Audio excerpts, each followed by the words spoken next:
পরিস্থিতি অনেক জটিল, কিন্তু সমাধানটা অনেক সহজ ছিল ভাবি। আচ্ছা দেখি আমি কি করতে পারি। বর্ষা তো আর বেশি দিন থাকছে না, তাই না? অফকোর্স, আপনার যখন যেটা লাগে আমাকে বলবেন, আমি সাধ্যমতো চেষ্টা করব। আপনার ফ্যামিলির কথা কিছু জানা হলো না? ফ্যামিলিতে সবাই আছে, মা বাবা ভাই বোন স্ত্রী। আপনি ম্যারিড? হ্যাঁ, কেন? রাজীব সারাক্ষণ আমাকে খোঁচা দিয়ে কথা বলে। তোমার সাথে দেখা করাটা আমাদের এই সম্পর্কটা এখন বার্ডেন হয়ে দাঁড়িয়েছে। কার এটা? কার কাছে আসছে? এখানে কেন আসছে? আরে আমি কি করে জানবো এটা কার কাছে আসছে, কেন আসছে? এখানে কি আমার নাম লেখা আছে? আরে বাবা, এই দুনিয়াতে তো আমি একা গান লিখি না, আরো লোক আছে গান লেখে। আর এখনকার মেয়েরা আগের মতো হয়ে গেছে। আচ্ছা তোমারে দিয়ে বুঝাই, সবাই কি পছন্দ করে? আধুনিক পোশাক পরতে। তুমি এই যুগের মেয়ে হয়েও শাড়ি পরতেছো। কেন পরতেছো? কারণ তোমার পুরনো ফ্যাশন ভালো লাগে। ওই মেয়ে মনে হয় আগের জামানার মতো কবুতরের পায়ে চিঠি বাইন্ধে ছেড়া দিছে। কবুতর তো মানুষ চিনে না, গন্ধ চিনে। ও এদিক দিয়ে যাইতে ছিল, আমার গন্ধ পায়া এখানে ফালাই হয়ে গেছে। তাইলে তুমি বলো, এই 2017 সালে আইসা কেউ কাউরে চিঠি দেয়?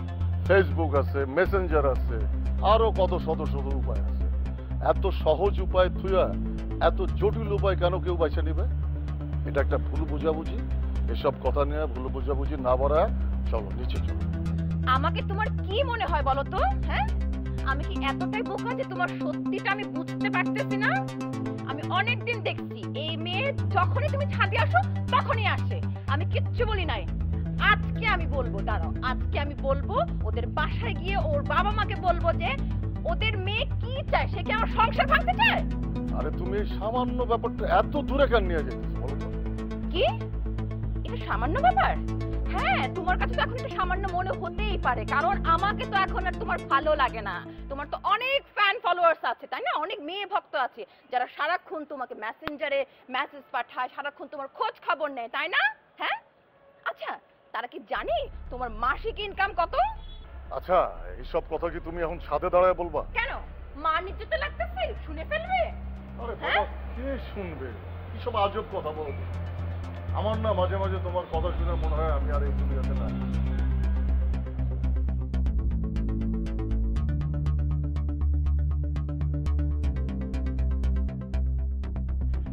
ঠিক আছে, আমি ফয়সালা করে নিব।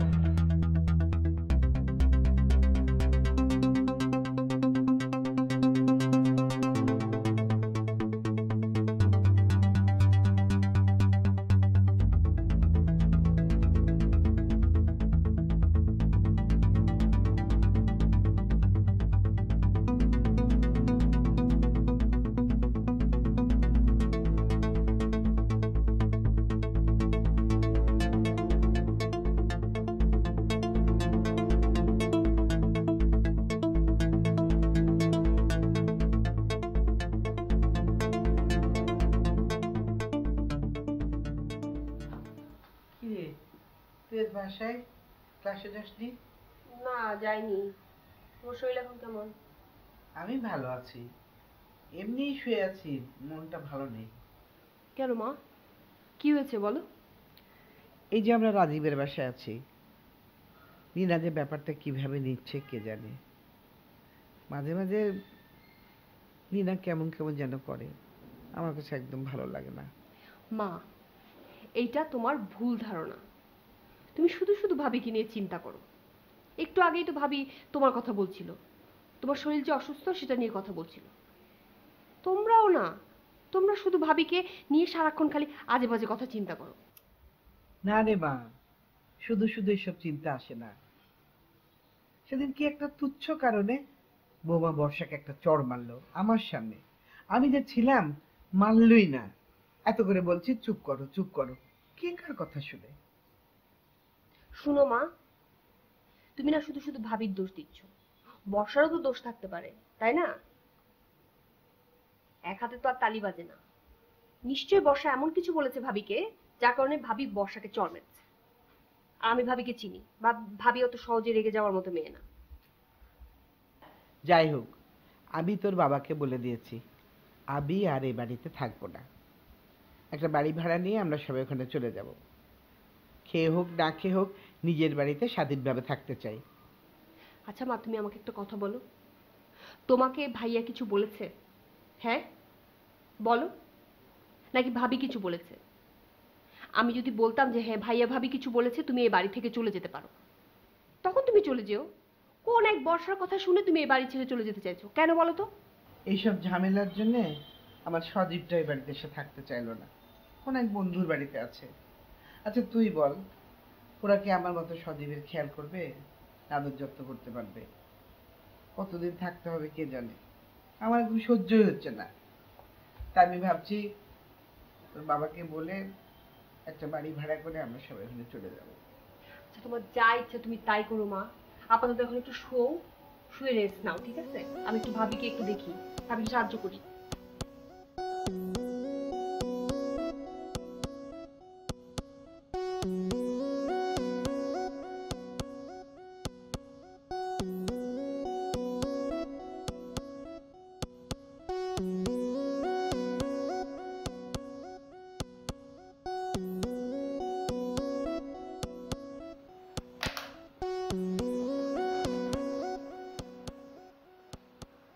নীনা, নীনা, নীনা।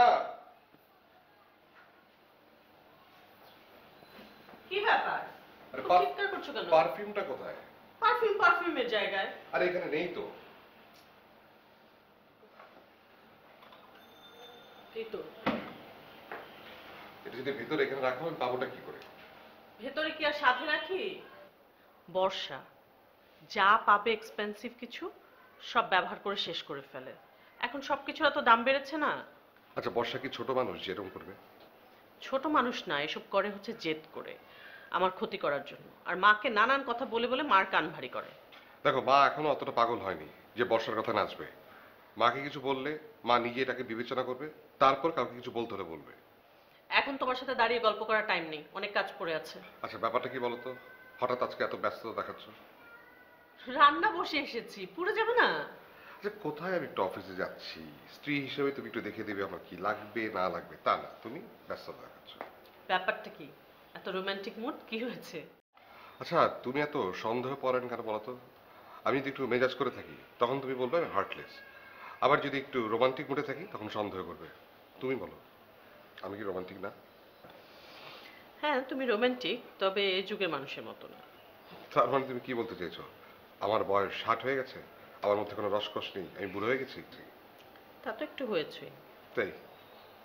আচ্ছা আমি যদি বুড়ো হই তাহলে তুমি কি বলো তো? আমিও বুড়ি, কিন্তু এখন তো বুড়ো বুড়ি গল্প করলে হবে না। তুমি যাও, রাস্তায় অনেক জ্যাম পড়বে। যাও, বের হও। ওহো, এই পারফিউমের খোঁজে সবকিছু ভুলে গেছি। অফিস আজকে আবার অ্যানুয়াল মিটিং আছে, শোনো আমি গেলাম।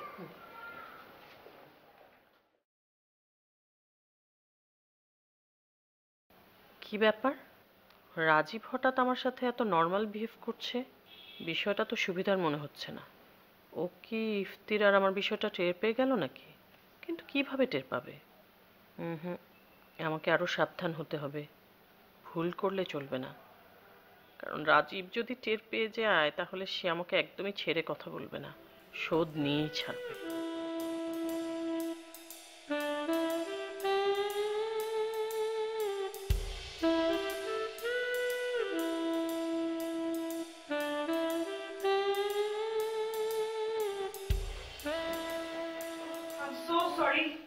অনেক লেট করে ফেলেছি না? রাস্তায় যে পরিমাণে জ্যাম থাকে। আজকে একদমই জ্যাম ছিল না। আসলে হচ্ছে কি, কাল রাতে আমার এক ফোঁটাও ঘুম হয়নি, তাই সকালে উঠে খুব আলসেমি লাগছিল, জন্য দেরি হয়ে গেছে। So sorry. ও, সেটা আমাকে বললেই হতো, আমি মিটিং 2 দিন পিছিয়ে দিতাম। ও মা, সেটা হয় নাকি? এটা কখনোই হবে না। তাছাড়া আপু এমনি আমার উপরে রেগে আছে, সব সময় বলে আমি নাকি মন দিয়ে অফিস করছি না। ম্যাডাম, আপনাকে এগুলো বলার কারণ হচ্ছে আপনি যাতে কাজে আরো মনোযোগী হয়ে ওঠেন। জানি না, হয়তো আপনার কথাটাই ঠিক। আপনি তো আপুকে অনেক কাছ থেকে দেখেছেন। কাজ থেকে দেখেছি বলতে আপনি কি বোঝাতে যাচ্ছেন আমি জানি না, তবে এটা ঠিক যে আমি সবসময় ওনাকে বোঝার চেষ্টা করি। আপনি কি আমার কথা মাইন্ড করলেন রাজীব সাহেব? না না, বিষয়টা আসলে সেরকম না, আপনি জানতে চাইলেন তাই আমি বললাম। আমি যে আপনাকে ফোন করেছি আপনার ওয়াইফ দেখেছেন? না, ও দেখেনি, তবে ওর ছোট বোন দেখেছে। রাতে কি মাঝে মাঝে কথা হবে? সেটা এখনই বলতে পারছি না বা বলতে চাচ্ছি না, সময় সেটা বলে দেবে। আমি কি তাহলে হ্যাঁ ধরে নেব? আমি তো আপনাকে বললাম সময় সেটা বলে দেবে। চলুন কাজটা সারি। আজকে লাঞ্চ আমার সাথে করেন, ওকে? সেটা যখন ঘড়িতে 1:30 বাজবে তারপর ভেবে দেখব। আপনি এমন কাটা কাটা উত্তর দিচ্ছেন কেন, আমি জানতে পারি? আমি আসলে কাজের সময় কাজটাই করতে পছন্দ করি। আগে কাজটা সারি, তারপর হয় ফোনে কথা বলা, লাঞ্চ এসব বিষয়ে কথা বলা যায়। প্লিজ একটু দেখতে হবে, আমি সবগুলো রেডি করে নিয়েছি। আপনি এই দুটো একটু চেক করে নিন, আর বুঝতে অসুবিধা হলে আমাকে বলবেন। বাচ্চাদের মোটামুটি ঠিকঠাকই আছে।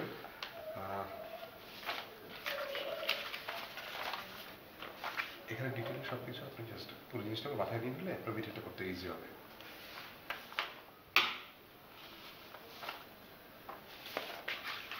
ঠিক আছে, পুরো ফাইলটা আমি রেডি করে দিয়েছি, জাস্ট আপনি একটু সাবমিট করে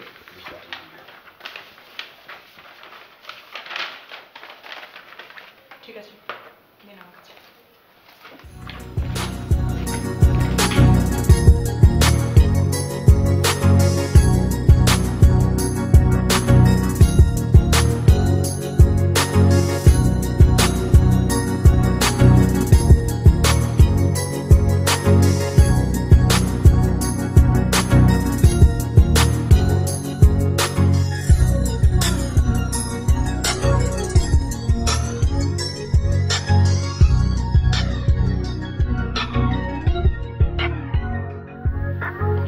বাসায় টিভি দেখি।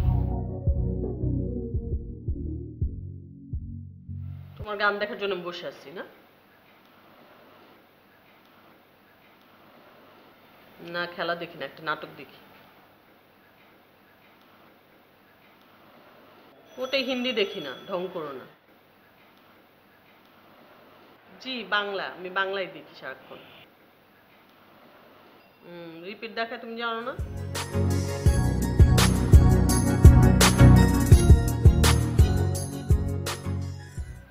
শোনো, আমার ছোট বোন ফোন করছে, তোমাকে পরে ফোন দিই।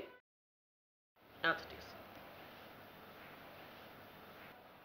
হ্যাঁ দিনা বল, কেমন আছিস? আপু, খুব বিপদে পড়ে তোমাকে ফোন করলাম। কিসের বিপদ? আপু, আমি না তোমার বাসায় এসে কিছুদিন থাকবো। তোমার বড় বোনের বাসায় থাকবে, এতে বিপদের কি আছে? হ্যাঁ, বিপদ বলছি কারণ তোমার বাসায় তো অলরেডি তোমার শ্বশুর শাশুড়ি ননদ দেবর সবাই আছে, দুলা ভাইও আছে। এখন আমিও যদি এসে যাই একটু বেশি বেশি হয়ে যাবে না? ফালতু কথা বলিস না তো, যে খুশি সে থাকুক, তুই তোর আশা আসবি, তুই থাকবি, কোনো সমস্যা আছে?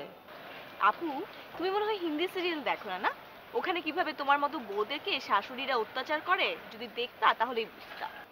শোন, তোর বোন ওই সমস্ত হিন্দি সিরিয়ালের নায়িকাদের মতো না, যে স্বামী সংসার সন্তান এদের অত্যাচার সহ্য করবে তারপর রান্নাঘর বসে বসে কাঁদবে। শোন, আমি কেউ আমাকে ইট মারলে আমি পাটকেল মারতে শিখে গেছি, এসব আমাকে দিয়ে হবে না। এই না হলে তুমি আমার বোন মিসেস নীনা। তা কখন আসবি বল? ভাবছিলাম তো আজকেই আসবো, কিন্তু না, আজকে আসবো না। আমি কাল, না কাল না, আমি পরশু আসবো। আর তুমি কিন্তু আমার জন্য বেশি বেশি করে রান্না বান্না করে রাখবা। তুই যা যা খেতে পছন্দ করিস সব রান্না করব। মা কেমন আছে? মা তো আগামীকাল ফুফুদের বাড়িতে যাবে, আর আমি তখনই প্ল্যান করলাম যে আমি তোমার কাছে এসে থাকবো। জানো না আমি একা একা এখন থাকতে পারি না, ভার্সিটিও বন্ধ। এই কারণেই প্ল্যান করলাম যে কয়েকটা দিন তোমার সংসারে এসে থাকি। তা লেখাপড়া ঠিক মতো করছিস তো, নাকি সারাদিন ওই ফেসবুক নিয়ে বসে থাকিস আর ফ্রেন্ডদের সাথে আড্ডা? মা কিন্তু তোর সম্পর্কে আমাকে অনেক কিছু বলেছে। মায়ের কথা বাদ দাও তো, আমি এই যুগের মেয়ে, আমি আমার মতো করে থাকতে ভালোবাসি। বাপ রে, তুই তো দেখি অনেক কথা শিখে গেছিস। হুম, কেন দেখতে হবে না বোনটা কার? হয়েছে হয়েছে, চলে আসিস তাহলে। শোন, আসার আগে আমাকে একটা ফোন দিয়ে আসিস। কেন ফোন করে আসতে হবে কেন? আমি আমার আপুর বাসায় যাবো, সেখানে ফোন করার কি আছে? ওমা, দেখা গেল তুই যখন আসলি তখন দেখা গেল আমি বাইরে গেছি, মার্কেটে গেছি, দোকানে গেছি, হতে পারে না, এজন্য ফোন করে আসিস। ওকে, ঠিক আছে, আমি তাহলে তোমাকে ফোন করেই আসবো। Bye bye. আচ্ছা, ভালো থাকিস।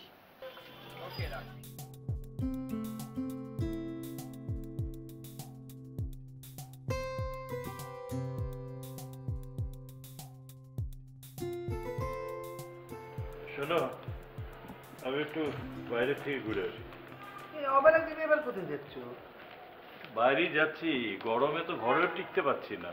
উফ, কি অসহ্য গরম, মানুষজন যে কিভাবে বেঁচে আছে, কখন যে বৃষ্টি টিষ্টি হবে। কিন্তু শোনো, সজীব যে সেলাই ফোড়াই নিয়ে পড়ে আছে, ওনাকে বলে এটা ফ্যাশন ডিজাইন। আমি তো কিছু বুঝি না, এর ভবিষ্যৎ কি? তুমি কি ওর ভবিষ্যৎ নিয়ে একবার চিন্তা করেছো? আমি আর কি বলবো, আমি কিছু বলতে গেলেই তো বলে এটাই আমার একমাত্র অ্যাম্বিশন, আমি এইটা নিয়েই থাকতে চাই। ও বললো আর তুমি মেনে নিলে? আর এই ছেলে কি তোমার দর্জি টেলারের কাজ করে সেলাই ফোড়াই করে জীবন চালাবে? তোমার বংশে কেউ আছে যে দর্জির কাজ করে জীবন চালায়? শোনো রাজীবের মা, মানুষের রুটি রুজি হচ্ছে সব তার ইশারায়। তিনি যেটা নির্ধারণ করবেন সেটাই হবে, এখানে আমাদের কিছুই করার নেই। আরে আমিও তো সেই কথাই বলেছি, এসব সেলাই ফোড়াই করে জীবন চলবে না। তোর ভাগ্যকে তোকেই পরিবর্তন করতে হবে। চাকরি বাকরি কর, বিয়ে শাদী কর, সংসার কর। শোনো, আল্লাহর দোহাই দিও না। আল্লাহ বলেছেন, আমি সেই ব্যক্তির ভাগ্য পরিবর্তন করে দেব যে ব্যক্তি ভাগ্য পরিবর্তনের জন্য চেষ্টা করবে। ওর কোনো চেষ্টা আছে? তুমি নিনাকে বলো ওর জন্য মেয়ে দেখতে। সে কথা তোমাকে আর বলতে হবে না, আমি নিনাকে অনেক আগেই বলেছি। নিনা বেশ কয়েকটা ছবি আমাকে দেখিয়েছে, কিন্তু একটা ছবি আমার মনে ধরেনি। আচ্ছা ঠিক আছে, আমিও কথা বলবো। হ্যাঁ, তুমি যা যা বললে আমি ঠিক সেইভাবেই বলবো, প্রয়োজনে বিরোধিতাও করবো, কিন্তু তাতে আমার কি মনে হয় জানো, অশান্তি বাড়বে বই কমবে। তাহলে তাহলে আর কি, কথা তো বলতেই হবে। এখন দেখা যাক, হোপ ফর দ্য বেস্ট।